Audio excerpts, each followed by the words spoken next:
The moon was full, and blood-red the night Kaelen Thorn destroyed his mate in front of the entire pack. "She's blind," he announced, his voice carrying across the stone courtyard like a verdict. A liability wearing my mark. He tore the bond from Elara's throat with his bare claws, and she did not scream.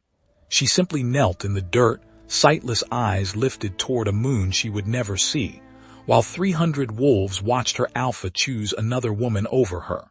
He didn't banish her to a cell. He didn't banish her to another pack's mercy. He sent her into the forbidden woods, the one place wolves whispered about only after dark, the one place that had swallowed hunting parties whole and never given them back. Kaelen believed he was ridding himself of weakness. He had no idea he was releasing a god's chosen weapon back into the world, and that in exactly 1 year, he would be the one kneeling in the dirt, begging the woman he broke to save the pack he was about to lose. This is her story. Watch until the end, because the judgment scene in Chapter 5 is one you will not see coming. Hit that subscribe button right now before we go any further, and down in the comments, tell me where in the world you're listening from tonight. I read every single one, and I love seeing how far this pack has traveled. Chapter 1. The blood moon rose slow that night, climbing over the stone spires of Thornhollow like something that already knew what was about to happen and didn't intend to look away. Elara stood in the center of the courtyard in the white ceremonial dress the pack elders had dressed her in that morning, her hands folded, her chin lifted toward a sky she had never once seen. She had been blind since birth. 18 years of darkness had taught her to read the world through sound and scent and touch, the creak of old floorboards, the particular hush that fell over a room when someone was about to lie to her, the way Kaelen's breathing used to change when he was nervous, back before he stopped being nervous around her at all. She heard the crowd tonight. 300 wolves, maybe more, packed into the courtyard shoulder to shoulder, and every single one of them had gone unnaturally quiet the moment Kaelen Thorn climbed the dais. She knew that quiet. It was the sound of an audience waiting for a show. Pack of Thornhollow. Kaelen's voice rolled out over the stones, deep and certain, the voice of an alpha who had never once had to doubt whether a room would listen to him. Tonight, under the blood moon, I stand before you to correct a mistake the goddess made when she bonded me to a mate who cannot see. Elara's folded hands tightened. Somewhere to her left she heard her mother's sharp intake of breath, quickly smothered.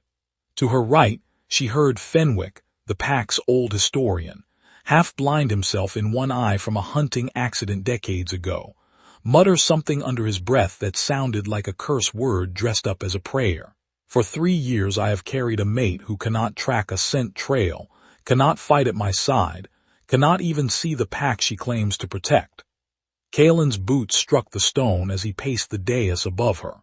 I have carried her because the bond does not simply let go. But tonight I choose to be the alpha this pack deserves. Tonight I choose strength. The crowd murmured. Elara heard the murmur split, some of it outraged on her behalf, most of it simply hungry. The way a crowd gets hungry when it senses blood is about to be spilled and none of it will be their own. Vesper.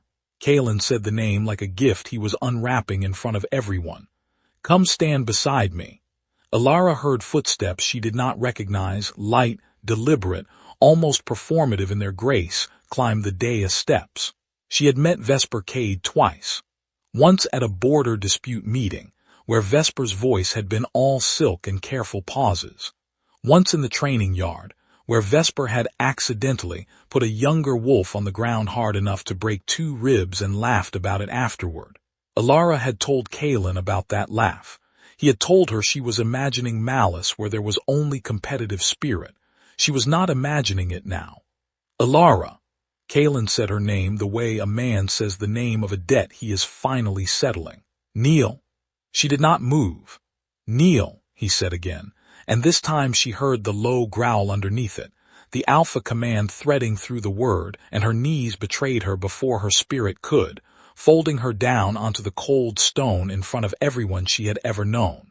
You were blind the day the goddess bonded us, Kaelen said, and now his voice had dropped, gone almost gentle, which was somehow worse than the cruelty. I told myself it didn't matter.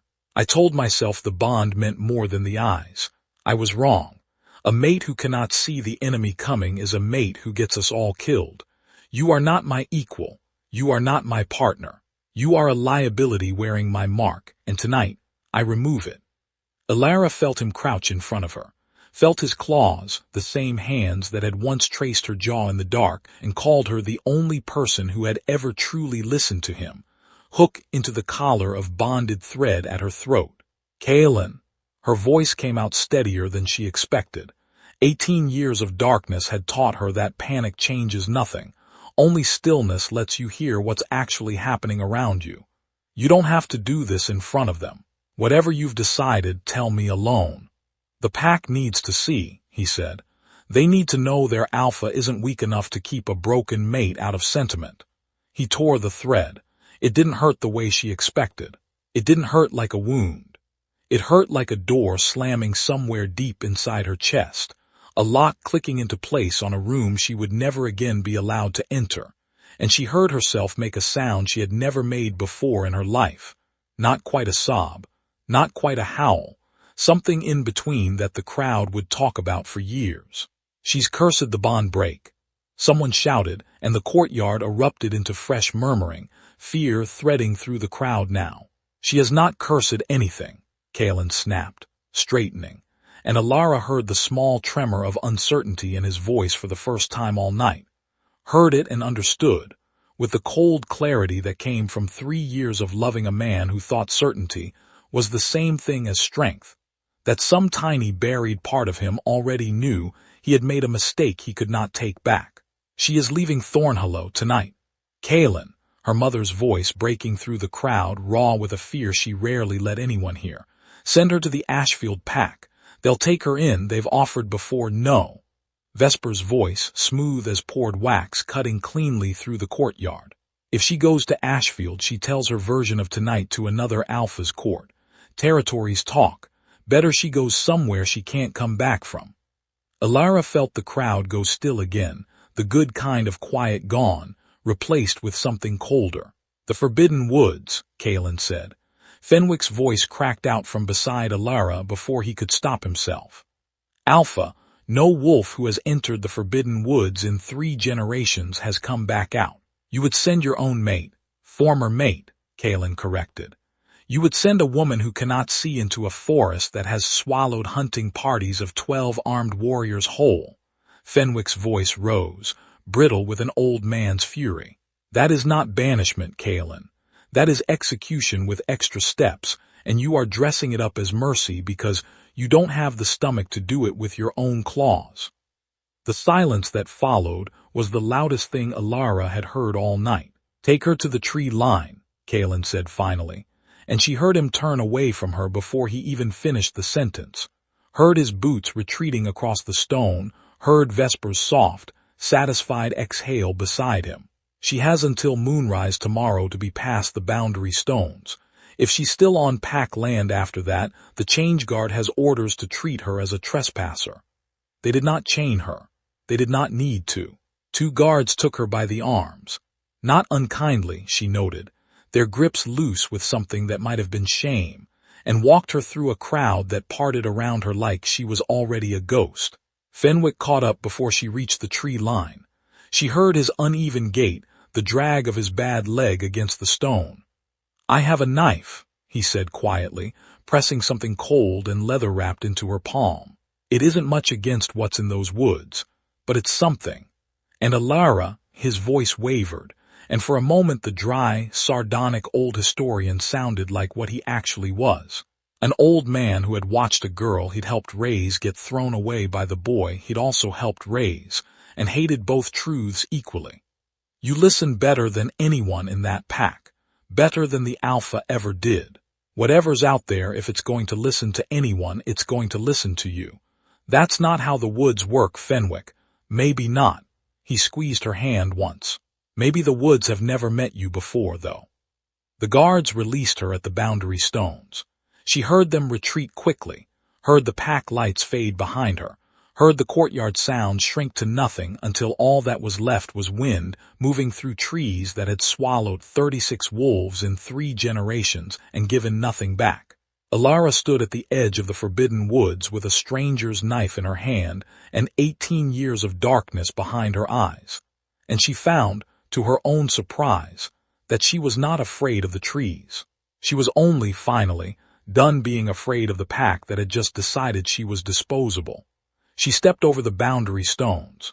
The temperature dropped instantly, air gone thick and cold and strange, smelling of moss and old rain and something underneath that she couldn't name, something that felt absurdly like recognition, like the forest had been waiting. Branches closed overhead, blotting out a moon she couldn't see anyway. The path, if it was a path, pulled at her feet like it wanted her deeper, and every instinct honed by 18 years of navigating a world by sound screamed that something ancient had just noticed her arrival and was deciding, with great and terrible patience, what to do about it. She walked forward anyway. An hour in, she measured time now by her own footsteps, by the slow ache building in her calves, because the forest offered no cricket song, no owl call, none of the small, ordinary noises that told a blind woman she was still in a living, breathing world. She heard water, a stream off to her left moving fast over stone. She followed it, because thirst was a more immediate enemy than fear, and knelt at its edge to drink. The water was so cold it burned going down, and underneath the cold she caught a mineral taste that reminded her, absurdly, of the old stories Fenwick used to tell pups too young to know better. Stories about a temple buried somewhere in these woods, older than Thornhollow itself, older than any pack currently holding territory in the whole region. Stories that Kaelen had once laughed at over dinner, calling them the kind of thing old men invent so their lives feel like they mattered. She wondered, kneeling there with her hands shaking from cold and adrenaline both, whether Fenwick's stories had ever been stories at all. Something moved on the other side of the stream. Not the crash of a hunting wolf, not the careless snap of branches that came from something young and hungry and stupid. This was slow, deliberate, a weight settling itself onto its haunches directly across the water from her, patient in a way that made every hair on her arms lift. "I have a knife," Elara said aloud into the dark, and was faintly, ridiculously proud of how steady her voice came out. "It's not a very good knife, but I'll use it." The thing across the stream made a sound, not a growl, something closer to, she searched for the word and could not find a better one, amusement. "You would," said a voice, and it was not the voice of any wolf she had ever heard, not male or female exactly, layered instead like 3 voices speaking in perfect unison, threaded through with something that sounded like moonlight would sound if moonlight could speak. "You have spent your whole life being underestimated, little sentinel. It has made you very tired of being frightened." Elara's hand tightened on the knife hilt. "I'm not anyone's sentinel. I'm a woman whose Alpha just threw her into these woods to die quietly instead of killing her himself." "Yes," the voice agreed, almost gently. "That is also true. Both things can be true at once. That is, in fact, rather the point of view." The presence across the stream shifted, and Elara heard, impossibly, in a forest with no moon visible through the canopy, a sound like moonlight itself pooling on water, a soft silver hum that made the fine hairs on her arms rise. "Who are you?" she whispered. "You will know by morning," the voice said. "Tonight only rest. The woods will not harm what I have already claimed." Elara opened her mouth to ask what that meant, claimed, a word with edges she did not like. A word too close to the one Kaelen had used about the bond he'd just torn out of her chest. But exhaustion crashed over her all at once, sudden and total, her knees buckling before she could form the question. The last thing she registered, collapsing onto the cold moss at the edge of the stream, was the strange, silver-threaded hum growing louder around her, wrapping her like a blanket woven out of moonlight.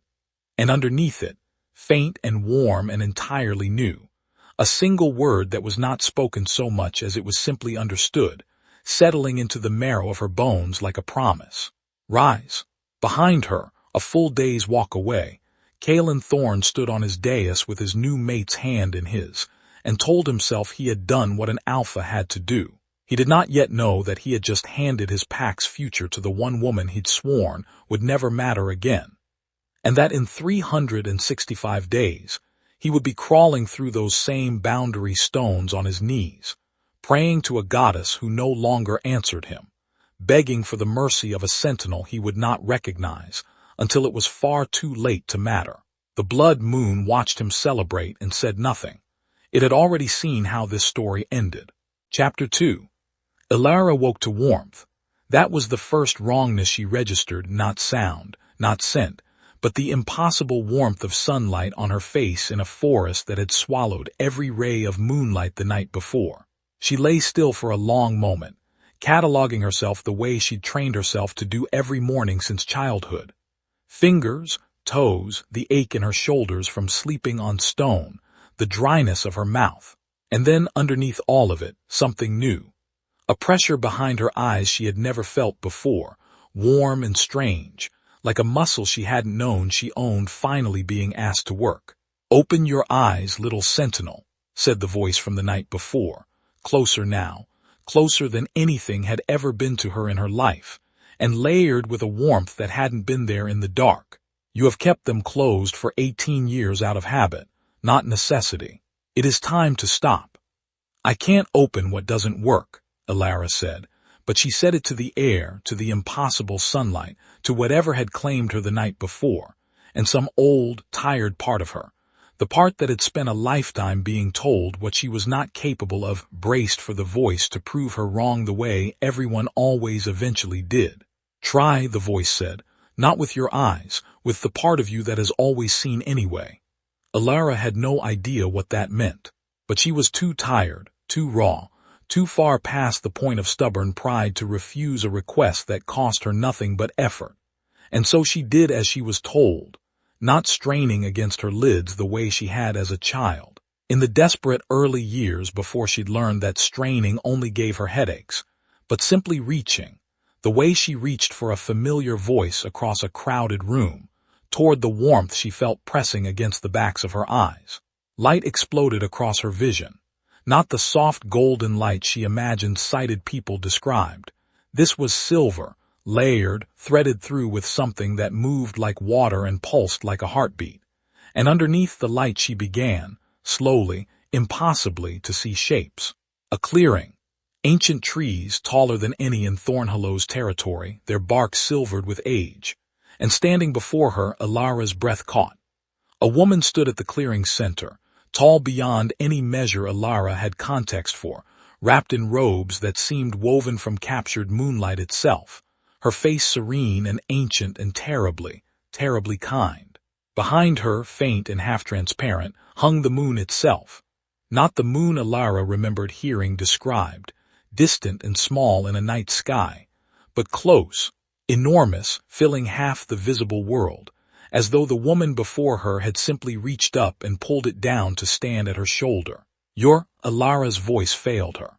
She had grown up hearing prayers to this name murmured over sickbeds and whispered before hunts, had heard Kaelen invoke it at their bonding ceremony 3 years ago with a solemnity she'd once mistaken for genuine reverence. "You're the moon goddess."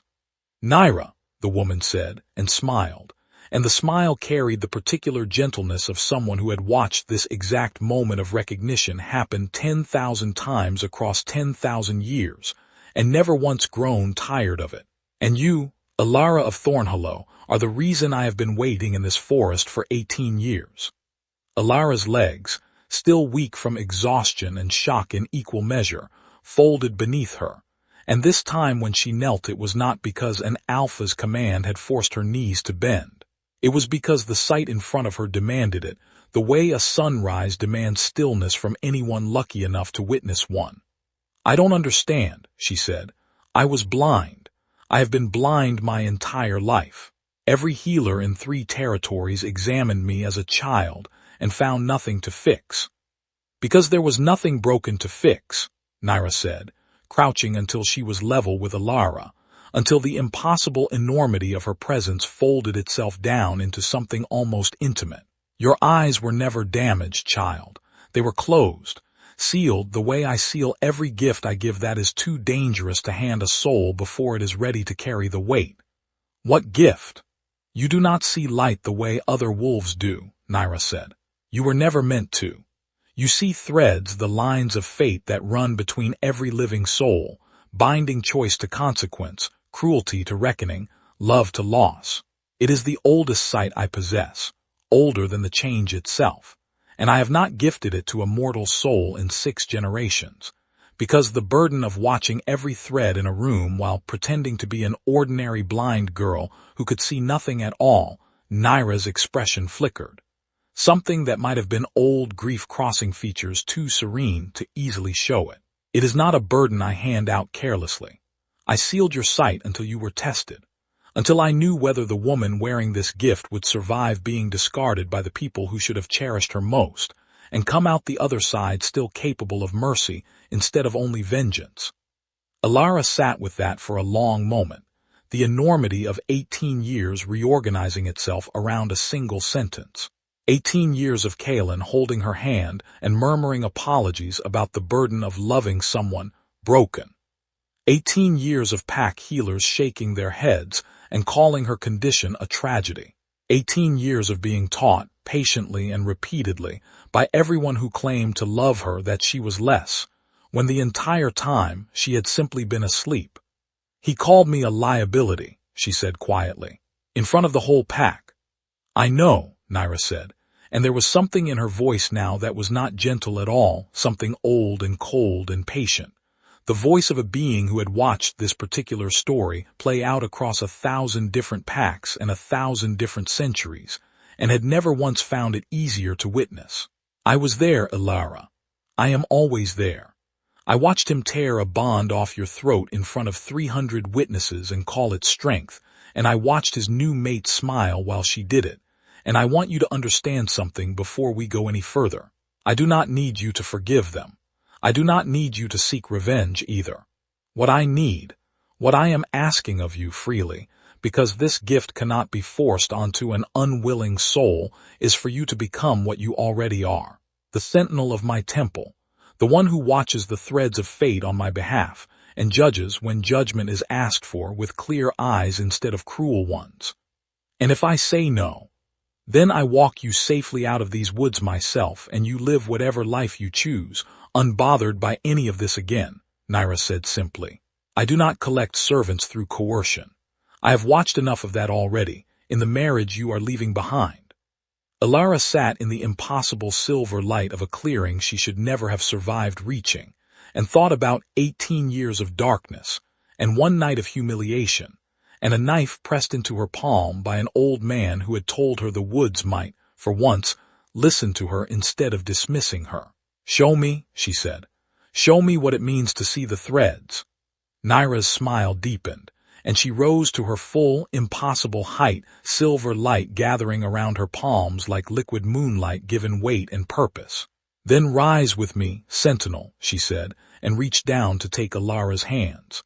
And see, for the first time in your life, exactly how far the thread of your own fate is about to travel, and exactly how short the thread of the man who discarded you has already become. The light took her. It did not hurt the way the bond breaking had hurt the night before. It felt instead like a held breath finally releasing, like a door long painted shut finally swinging open on well-oiled hinges. And when the light receded, Elara stood in the clearing on legs that no longer trembled, wearing robes of silvered white that had not been there a moment before, a circlet cool and heavy settling itself across her brow. She could see, not merely the clearing, not merely Naira's ancient, radiant face, she could see, hanging faintly in the air around every living thing the goddess showed her, threads of silver light running outward into a future not yet decided. She saw her own thread, gleaming and strong, running forward into a temple she somehow already recognized despite never having seen it. And when Naira, with a small, almost sorrowful incline of her head, offered her one more vision, a glimpse forward, 1 year distant, of Thornhillow's territory under a sky gone the color of an old bruise, its fields brittle and dying, its wolves gathered in the courtyard where she'd once knelt. now kneeling themselves before an Alpha who had nothing left to offer them. Elara watched Kaelen Thorn stand in the ruin of everything he'd once been so certain he was strong enough to protect, and felt, to her own quiet surprise, no satisfaction in it at all, only the cold, clear certainty of a debt that had not yet finished coming due. The temple itself, when Naira walked her to it through a bend in the woods that had not existed moments before, took her breath away in a way she had no framework for. Silver towers rose out of the mist, wrapped in ivy that seemed to glow faintly from within, and at the entrance, sweeping a stone step with a broom that looked older than most kingdoms, stood the single most unimpressed-looking man Elara had ever laid eyes on. He was elderly, hunched, one eyebrow permanently arched in an expression of deep and abiding skepticism, and he looked up at Naira's approach with the weary patience of a man who had seen his goddess drag home a great many strays over a great many centuries. "Another one," he said, not quite a question. "Behave, Osric," Naira said, though there was clear fondness underneath the warning. "This is Elara, the new sentinel." Osric looked Elara over slowly, from her bare, travel-scraped feet to the silver circlet Naira had placed on her brow, and grunted. "Well, she's got better posture than the last one, at least." He used to slouch through the whole judgment ceremony like the fate of nations was a chore keeping him from his nap. He was thousands of years old, Osric. No excuse. I'm thousands of years old and I still stand up straight. He shouldered his broom and shuffled toward the temple doors, tossing a last unimpressed glance over his shoulder. "Sentinel or not, girl, if you track mud into my atrium, I will haunt you personally once I finally keel over. Come along. I imagine you'd like to see your quarters before the goddess starts weighing you down with prophecy and doom and all her other favorite hobbies." Elara found herself, despite everything, despite the bond torn from her throat only a day before, despite the strangeness of sight blooming behind eyes that had never worked before, laughing. It surprised her, the sound of it, rusty and unfamiliar in her own chest. "He's grumpy," she said to Naira, once Osric was out of easy earshot, "for someone who serves a goddess." "He has been grumpy for 400 years, Naira said, something like deep affection warming her ancient voice. "I have found it a remarkably stabilizing quality in a temple where everyone else insists on being either terrified of me or annoyingly reverent. Osric will teach you the temple's rhythms, its rituals, the discipline the site requires so it does not overwhelm you. You will not be a sentinel by tomorrow, Elara. It will take months, but you have time now that you did not have kneeling in that courtyard, and you have people, however sharp-tongued, who intend to spend that time helping you survive what's coming." "1 year," Naira said softly, watching the vision fade from the air between them. "That is how long his pride has left to run before it collects what it is owed. And when it does, Sentinel, he will come looking for you. He will have no idea, until the very moment the veil lifts, exactly whose mercy he is about to beg for."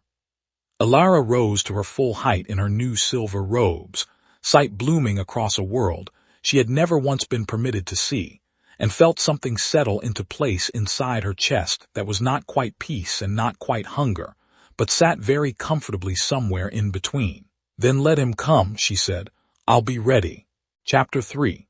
Kaelen Thorn had not shifted successfully in 11 days, and the not knowing why was worse than the failure itself. He stood in the training yard at dawn, stripped to the waist, sweat already beading despite the early chill, and reached for the change the way he had reached for it every morning since he was 14 years old.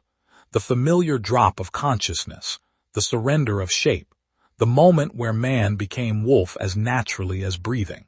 Nothing happened. No fur. No shift of bone. Just a man standing alone in a training yard, straining against a wall that had not existed in his body a year ago, sweat running cold down his spine despite the effort, and the low, humiliating awareness that 3 of his own beta-rank warriors were watching from the shadow of the barracks and pretending not to. "Again," he growled, more to himself than to anyone watching, and reached again, and again found nothing but the same stubborn, silent wall. "Alpha." Fenwick's voice from the yard's edge carrying none of the deference it once had, carrying instead the particular weary bluntness of a man who had stopped pretending respect he no longer felt roughly 11 months ago. "You've tried 4 times this morning. Your nose is bleeding." Kaelen wiped his upper lip and found the old wolf right, blood smeared dark across the back of his hand. "It's nothing." "It's the 4th wolf this week who can't complete the change," Fenwick said.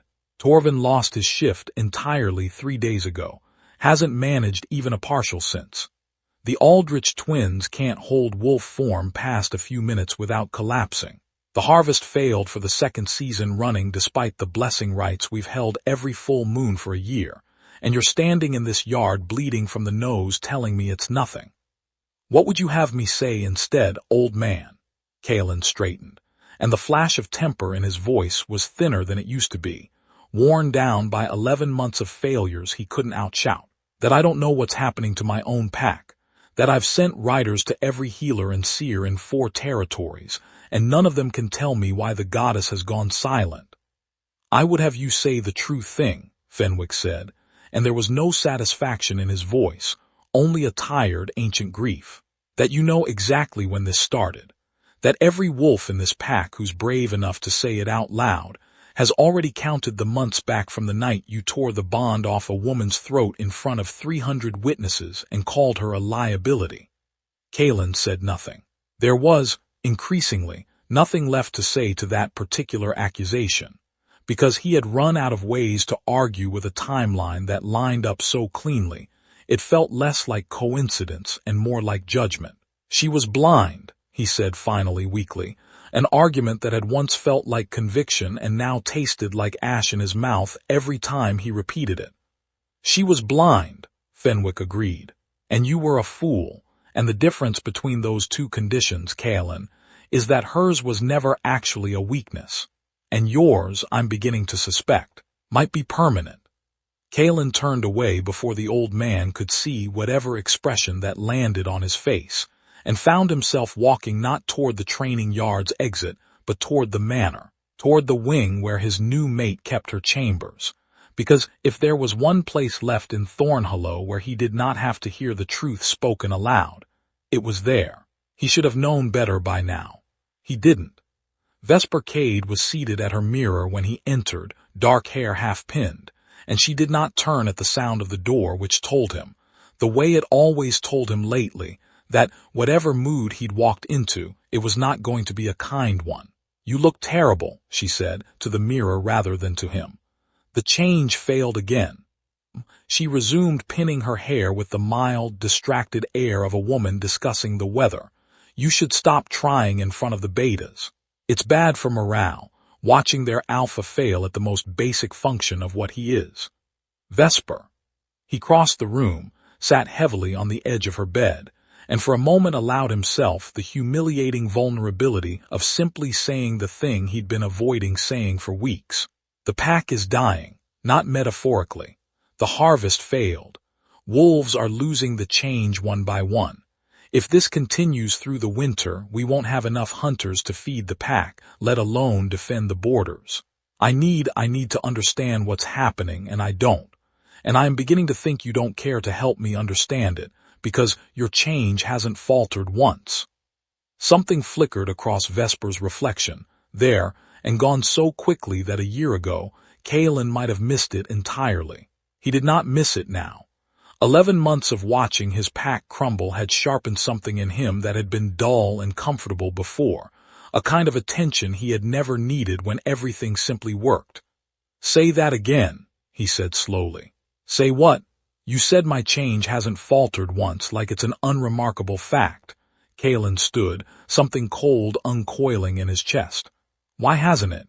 Every wolf in this pack has weakened this year except you. You've barely mentioned the crop failures. You changed the subject 3 times last week when I asked whether you'd noticed anything strange the night I broke the bond."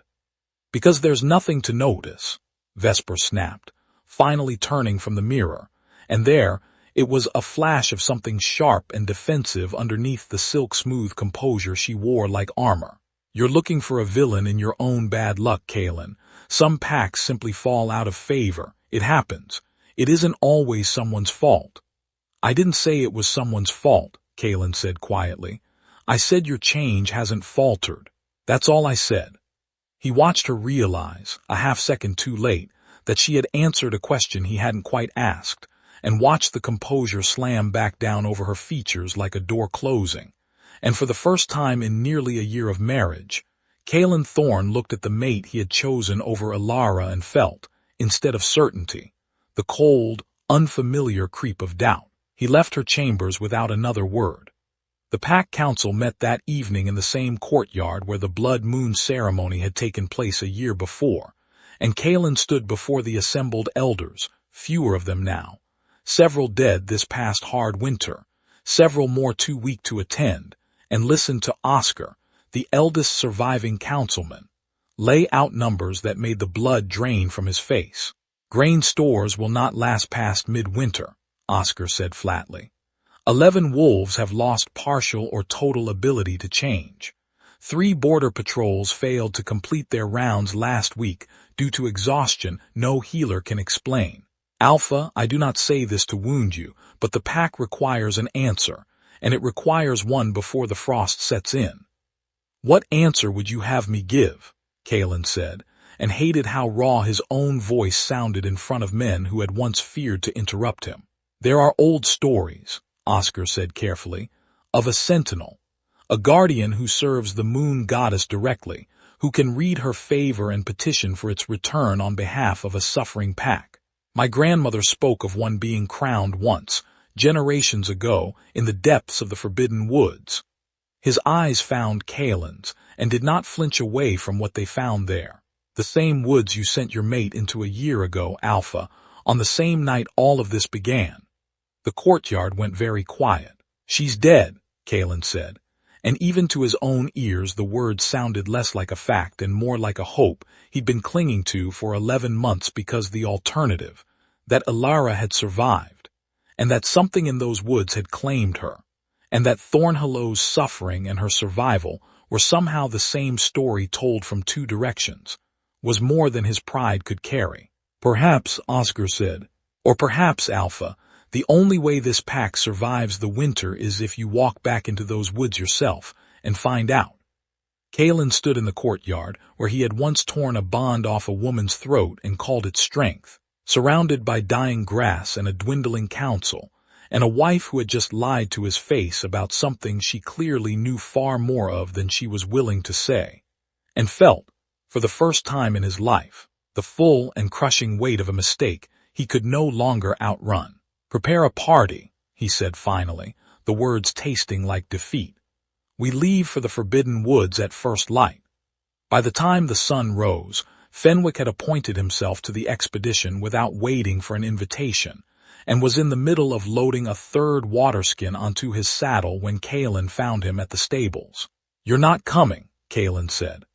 I'm the only wolf left in this pack who's actually walked the tree line of those woods and lived to complain about it, Fenwick said, cinching a strap with hands that trembled slightly from age but had lost none of their stubbornness. Also, someone needs to be present when you finally meet whatever's been keeping your former mate alive out there, if only to enjoy the look on your face. You think this is funny? I think, Fenwick said, swinging himself up onto his horse with a grunt that suggested his joints disagreed with the maneuver, that you spent a year building yourself a throne out of certainty, Kaelen, and I would very much like to be present for the specific moment it collapses under you. Call it an old man's last remaining pleasure. Kaelen didn't have the energy left to be angry about it. He mounted his own horse in silence, and the party, 6 warriors, Oscar representing the council, and Fenwick uninvited but unremovable, rode out through Thornhillow's gates as the pack watched from doorways and fences, too thin, too tired, too frightened to cheer the way they once would have for an alpha riding out to save them. The journey to the boundary stones took 2 days, and Kaelen spent most of both of them in a silence that Fenwick, mercifully, did not attempt to fill with conversation. It was only on the 2nd night, making camp within sight of the tree line, that the old wolf finally spoke what had clearly been sitting on his tongue since they'd left. You never asked me, Fenwick said, staring into the fire, what I said to her. Before the guards took her to the stones, Kaelen looked up. I assumed it was something suitably unflattering about me. I gave her a knife, Fenwick said, and I told her that whatever was waiting in those woods might, for once in her life, actually listen to her. He poked at the fire with a stick, not looking at Kaelen at all. I have thought about that sentence every day for a year, Alpha, because I meant it as comfort for a dying girl, and I am increasingly certain I accidentally handed a prophecy to the only person in Thornhollow who deserved one. Kaelen said nothing, because there was nothing left to say that wouldn't sound like the excuse-making he'd grown so tired of hearing from his own mouth, and the two of them sat in a silence that had, for the first time in a year, stopped being hostile and simply become tired. Two men who had both, in their own ways, failed the same woman, sitting at the edge of a forest that was about to make them answer for it. They crossed the boundary stones at dawn. Behind them, back within Thornhollow's walls, Vesper Cade stood alone at her chamber window watching the dust of their departure settle over the road, and her expression was not fear, and was not grief, but something colder and far more calculating than either. The expression of a woman who understood exactly what waited in those woods, and had spent 11 months praying her husband would never be desperate enough to go looking for it. Chapter 4. The Forbidden Woods did not look, to Kaelen's surprise, like a place that should have killed 36 wolves over 3 generations. It looked peaceful. Sunlight filtered green and gold through a canopy that seemed, if anything, to be actively parting to let the party through. And the deeper they walked, the more Kaelen found himself waiting for the dread he'd expected to feel. The same dread he remembered radiating off the tree line the night he'd sent Elara through it, and finding instead only a strange, watchful calm, as though the forest had already decided what it thought of him, and was simply waiting to see if he'd earned the verdict. "It let us in easily," Oscar murmured, riding close beside him, unease plain in his voice despite the forest's apparent gentleness. "Too easily, Alpha. I don't like it." "Maybe it's tired of eating hunting parties," Fenwick said from behind them, and Kaelen, despite everything, nearly laughed, a short, strangled sound that surprised him as much as it seemed to surprise the old wolf, who glanced back with something almost like sympathy. They found the temple by mid-afternoon, and Kaelen's horse balked at the sight of it, rearing hard enough that he had to fight to keep his seat, because nothing in his life had prepared him for silver towers rising out of forest mist, ivy glowing faintly gold along walls older than any structure he'd ever set foot in. A crowd had gathered at the temple's outer gate. Kaelen counted perhaps 40 petitioners, wolves from packs he didn't recognize, thin and travel-worn, some carrying sick children, some simply standing with the particular exhausted patience of people who had been waiting a long time and expected to wait longer. A stooped, ancient man in simple robes moved along the line with a ledger, taking names. And when Kaelen dismounted and strode toward the gate expecting the deference his rank had always purchased him, the old man looked up with an unimpressed arch of one eyebrow and did not move an inch. "Name," the old man said, "Kaelen Thorn, Alpha of Thornhollow." He said it the way he'd said it his entire adult life, a fact requiring no further explanation. "I need to see the Sentinel. My pack is dying." "Everyone's pack is dying, dear," the old man said, unbothered, marking something in his ledger. "That's rather why they're all standing in this line ahead of you. Take your place, Alpha of Thornhollow. The Sentinel sees petitioners in the order they arrive, and title means exactly as much here as it did to the last 40 Alphas who tried to skip the queue by announcing it very loudly." Kaelen stood there, genuinely, helplessly speechless, while Fenwick, several steps behind him, made a sound suspiciously like a cough that was actually a laugh being smothered at great personal cost. "You don't understand," Kaelen tried again, lower now, more urgent. "Wolves are dying. Children are starving. I don't have time to, neither does the mother 2 places ahead of you, whose entire litter lost the change last spring," the old man said, not unkindly, but without an ounce of give in it either.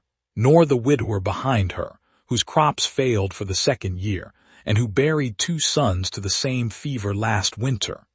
Everyone in this line, Alpha, has a story that feels like the most urgent one in the world to them. The Sentinel will hear yours when your name comes up, not before. Sit. Kaelen sat. He sat in that line for the better part of 2 days, sleeping on the ground alongside petitioners who did not recognize him and would not have cared if they had, listening to their stories. A mother whose youngest could no longer hold wolf shape past a few frightened minutes. An elderly beta whose entire pack's harvest had failed 3 years running after a border dispute turned violent. A young woman, not much older than Elara, had been the night of the blood moon ceremony, whose mate had abandoned her and their unborn pup for a wealthier match and left her to face her pack's judgment alone. That last story sat in Kaelen's chest like a stone for the rest of the wait. By the second evening, close enough to the temple's inner gate to hear the low murmur of ritual chanting drifting from somewhere within, Oscar leaned close and said quietly, "Alpha, whatever waits behind that veil, remember why we came. Remember what's at stake. Whatever pride you have left, I would leave it out here in the dirt with the rest of us." Kaelen didn't answer immediately. He was watching Fenwick, who had struck up a quiet conversation with one of the robed temple attendants passing bread down the petitioner's line, and who had gone very still partway through it, his weathered face doing something complicated. "What?" Kaelen said. "Nothing," Fenwick said too quickly. "You went the color of old parchment. That is not nothing." Fenwick glanced toward the inner doors, then back at Kaelen, and for once in his long life seemed to be weighing whether a piece of information was a kindness or a cruelty to hand over early. "The attendant tells me the current Sentinel took her position exactly 1 year ago, arrived in these woods with nothing but a knife and the clothes on her back, and was crowned within the month." He paused. "I asked what she looked like, out of an old man's idle curiosity. He said she has eyes like moonlight on water, and that she never once raises her voice, and that every soul who kneels before her leaves either healed or humbled, and sometimes both." Kaelen said nothing, because there was, suddenly, a very great deal he did not want to examine too closely about the shape that description was taking in his chest. "I'm only telling you," Fenwick said quietly, "so that whatever happens behind those doors doesn't knock you flat before you've had a moment to prepare for it. Some blows land softer when you've seen them coming, Alpha, even when you'd rather not have seen them at all." The wait dragged on, and Kaelen found himself, despite everything, growing strangely fond of the line's small rhythms. The way the elderly beta with the failed harvest shared his bread without being asked. The way children too young to understand the gravity of the cue chased each other between the adults' legs, with the same careless joy children had always had, plague or drought or grief notwithstanding. It struck him, somewhere in the second night, that he had not sat among ordinary wolves like this, unremarked, unbowed to, simply present in longer than he could remember. Being an alpha had made him forget what it felt like to wait for anything. His name was called at dawn on the 3rd day. The inner sanctum was vast, its ceiling open to the sky, moonlight pooling silver across a floor of polished stone, despite the fact that it was, by any measure, still morning.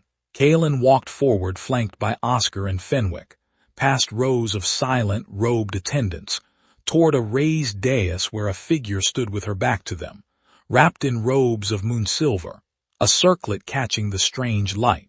"Kaelen Thorne," said a voice from the dais, and every hair on his body rose at once, because it was a voice layered with something ancient and vast, threaded underneath with something achingly, impossibly familiar. "Alpha of Thornhollow, you have traveled far to ask my Sentinel for mercy." "I have," Kaelen said, his own voice sounding smaller than he'd ever heard it. "My pack is dying. I don't understand why, but I know it started the night He stopped. "Started again. The night I made a decision I have spent a year regretting." "Do you?" said the voice on the dais, and there was something in the 2 words, something cool and measuring, that made his blood run cold. "Then let us see whether regret and understanding are the same thing, Alpha. Sentinel, show him." The figure on the dais turned. Kaelen's knees buckled before he consciously understood why, hitting the polished stone floor with a crack that echoed through the vast silent sanctum. because the woman standing above him in robes of silver, circlet gleaming against hair, he had once wound around his fingers in the dark, eyes now open and clear and fixed on him with a weight he had never once seen in them before, was Elara. Not a ghost, not a memory. Elara, alive, whole, radiant in a way that had nothing to do with the sight she had gained and everything to do with the year of not needing him that showed in the set of her shoulders, the stillness of her hands, the complete absence of the flinch he had once trained into her without ever noticing he was doing it. "No," he whispered, the word falling out of him before he could stop it. The pack said you were dead. I told myself you were dead. I needed you to be dead, because the alternative was that I threw away." "The sentinel of the moon goddess," Elara said, and her voice was steady, clear, entirely her own in a way he had never once heard it in 3 years of marriage, because she had never once been given the room to speak that way in his presence. "That is who I am now, Kaelen, not your discarded mate, not the liability you paraded in front of 300 witnesses. I am the last authority standing between your pack's survival and its ruin, and you are going to kneel there on that floor and answer for exactly what you did to earn a place in this line, the same as every other petitioner who has waited days to stand where you are standing." "Elara, Sentinel," she corrected, and something in her voice, quiet and absolute, closed a door he had not realized was still open until he heard it shut. "You may call me Sentinel, or you may call me nothing at all. You lost the right to my name the night you tore it off your own tongue in front of your entire pack. I was wrong." The words tore out of him rower than anything he'd said in a year, rower than anything he'd allowed himself to say even to Fenwick in the dark of a campfire. "I have known I was wrong for months. Elara, Sentinel. I have watched my pack starve and lose the change and bury their children, and every single day I have known, somewhere underneath the excuses I kept making, that I built this ruin with my own hands the night I decided your blindness mattered more than 18 years of you being the only person who ever actually listened to me. I am not asking you to want me back. I am asking you to save the wolves who had nothing to do with my cruelty. The children, the elders, they didn't choose me. They don't deserve to starve for my pride." Something shifted, almost imperceptibly, in Elara's expression, not softening exactly, but a kind of attention that had not been there a moment before, the look of a judge weighing an argument that had, for the first time, actually landed. "That," she said quietly, "is the first true thing you've said since you walked through that door. Remember that you said it, Kaelen, before the judgment decides how much it's worth."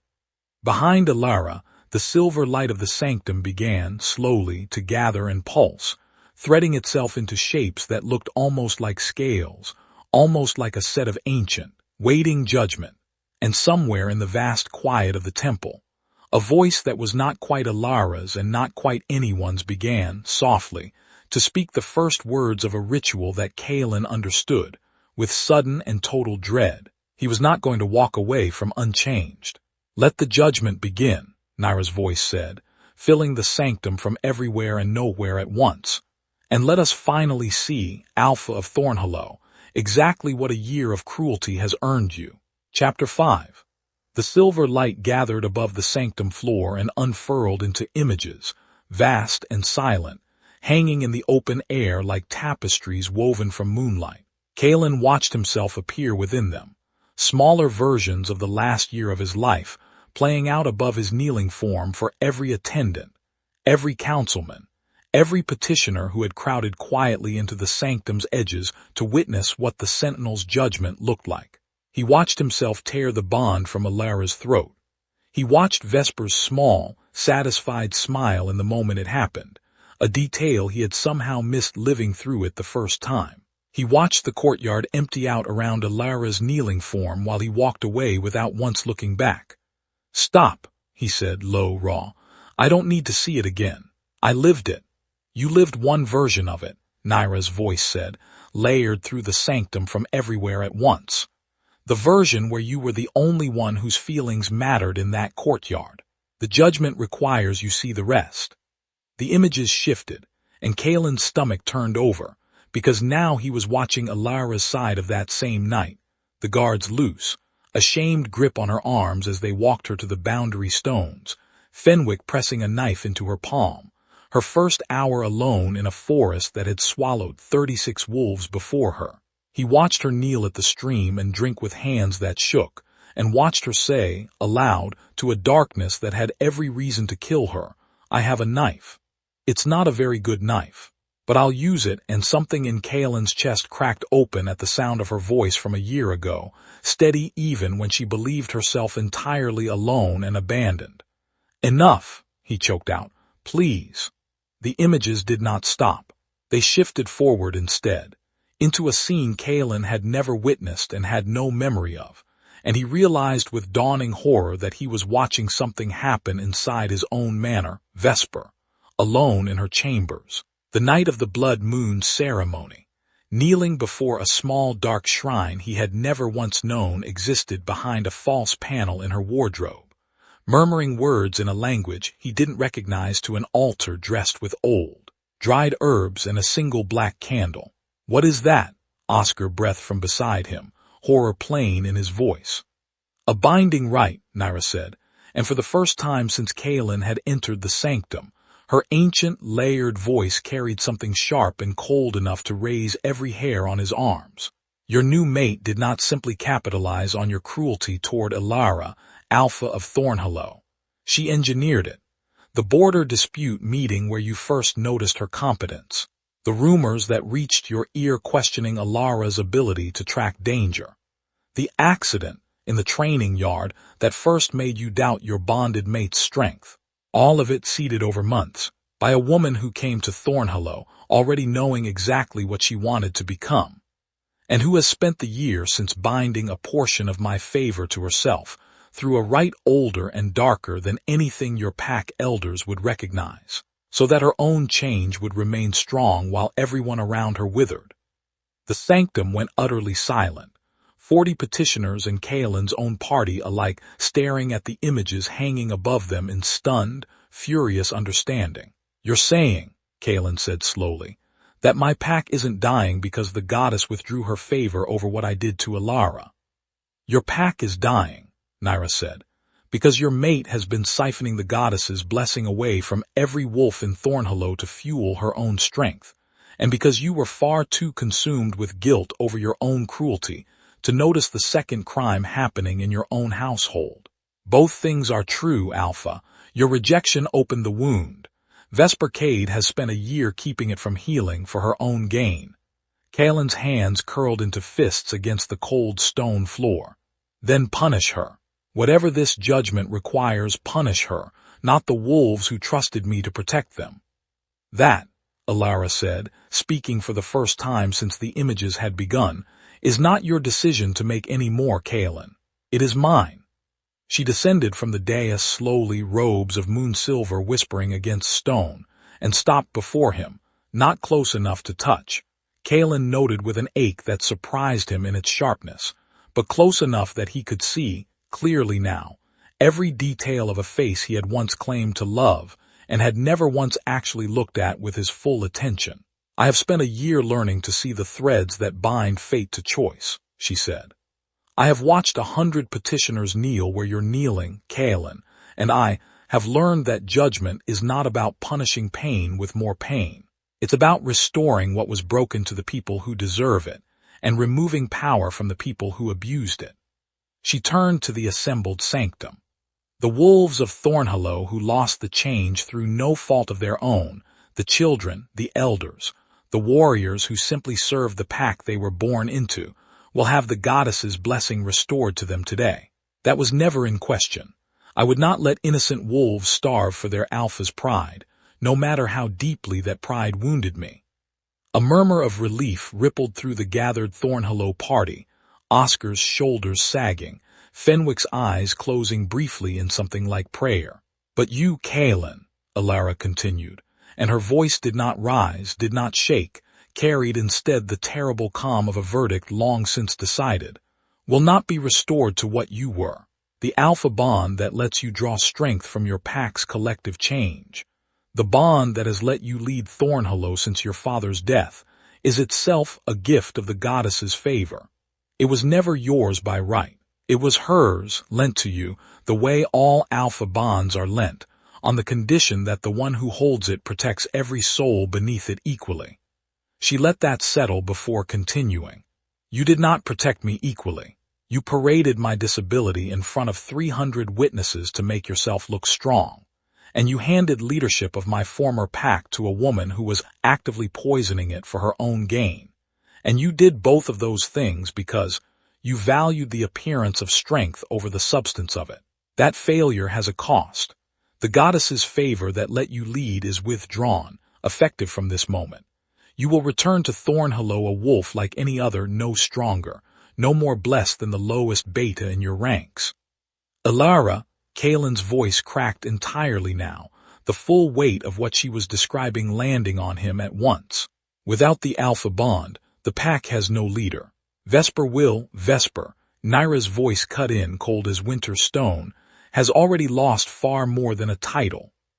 The images above the sanctum shifted one final time, and Kaelen watched from a distance of hundreds of miles. Vesper Cade collapse in her Thornhollow chambers as the binding rite she had maintained for a year unraveled all at once. The stolen threads of favor she had siphoned snapping back toward their rightful owners like a rope let go under tension.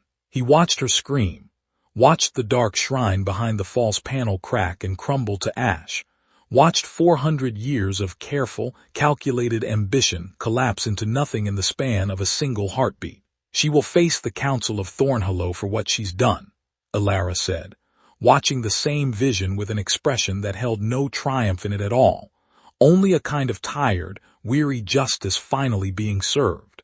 Her power is already gone. What the Council decides to do with the woman left behind is a mortal matter, not mine to dictate. I do not rule Thornhollow, Kaelen. I never will again. That part of my life ended the night you decided I was a liability.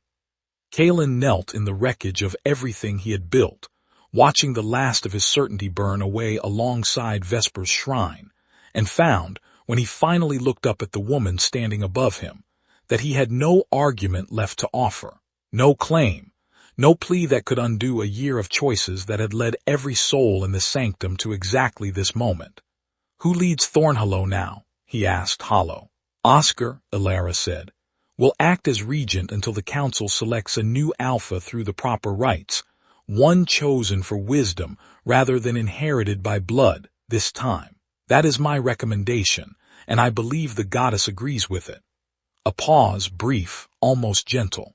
You may return to Thornhollow, Kaelen, and live whatever life an ordinary wolf lives there if the council permits it, or you may go anywhere else in the world you choose. That choice, unlike the ones you made a year ago, is entirely your own to make. I no longer have any claim over what becomes of you, and I find to my own considerable relief that I no longer want one. She turned from him then, robes of silver whispering against stone, and climbed back toward the dais where Nyra's presence still hung, vast and patient, in the moonlit air. Sentinel, Oscar's voice, hoarse with a year of grief finally finding somewhere to land, called after her before she reached the top step. On behalf of Thornhollow, for the wolves who never asked for what was done to you, and never wanted to see you thrown away, thank you. Elara paused, and for the first time since she had descended the dais, something softened in her expression, not for Kaelen, who remained kneeling in the wreckage of his own making, but for Oscar and Fenwick, and the ordinary wolves of a pack that had never had any say in the cruelty committed in their name. Take care of each other, she said simply. That's the only thanks I need. She ascended the final steps and stood beside the moon goddess in the gathering silver light, sentinel of the temple, free at last of a bond that had once told her she was worth less than her own sight, and did not look back again at the man kneeling on the cold stone floor below, not out of cruelty, but because she had, finally, after 18 years of darkness and one devastating night of rejection, found somewhere in the world that had never once asked her to be anything other than exactly what she already was. As the sanctum's silver light began to dim, and the gathered petitioners rose to file quietly back toward the outer courtyard, Osric the temple keeper appeared at Fenwick's elbow with his ever-present broom, surveying the scene with his usual arched, unimpressed eyebrow. "Well," he said, "that's the most dramatic judgment I've overseen in at least a decade, and I have overseen several involving actual literal fire." He glanced sideways at Fenwick. "You're the one who gave her the knife, I take it. Oscar mentioned you on the walk-in. Couldn't stop talking about you, actually. Very touching, very tedious." "I gave her a knife and a bit of foolish hope," Fenwick said, watching Elara's silver-robed figure recede toward the inner chambers with an old man's tired, grateful satisfaction. "I didn't expect either one to end up mattering quite this much." "They rarely do, until they're the only things that did," Osric said, and for once there was no dryness at all in it. He shouldered his broom and nodded toward the doors. "Come along, then. Someone has to explain to the rest of your party that their Alpha just lost his title to a woman he called a liability, and I find I've grown rather fond of watching mortals attempt that particular conversation." Kaelen remained kneeling long after the sanctum had emptied around him, alone on the cold stone with the last fading traces of silver light, and understood, with a clarity that arrived far too late to be useful, that he had spent 3 years measuring his mate's worth by what she could not see, and had never once thought to ask what she saw in him instead.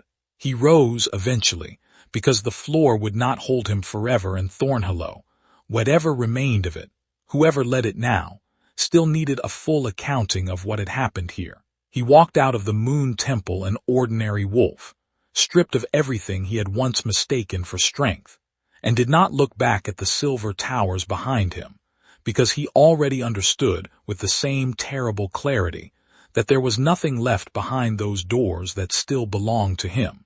A decade later, pups across a dozen territories fall asleep to the story of the Moon Sentinel who judged her own Alpha and chose herself instead of revenge.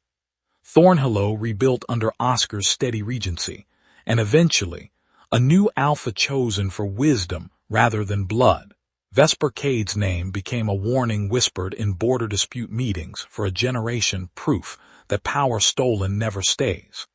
Kaelen lived out his years an ordinary wolf, and it is said he visited the Moon Temple's outer gate once a year on the anniversary of his judgment, never once asking to see the Sentinel, only leaving a single offering at the boundary stones and walking away.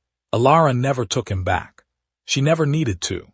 She ruled the Moon Temple for 3 centuries as its most revered sentinel, sight blooming brighter with every soul she judged fairly, every innocent she saved, every cruelty she refused to let stand unanswered.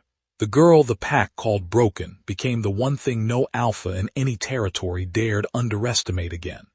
If this story reminded you that the ones we discard sometimes rise higher than we ever imagined possible, smash that subscribe button right now and turn on notifications.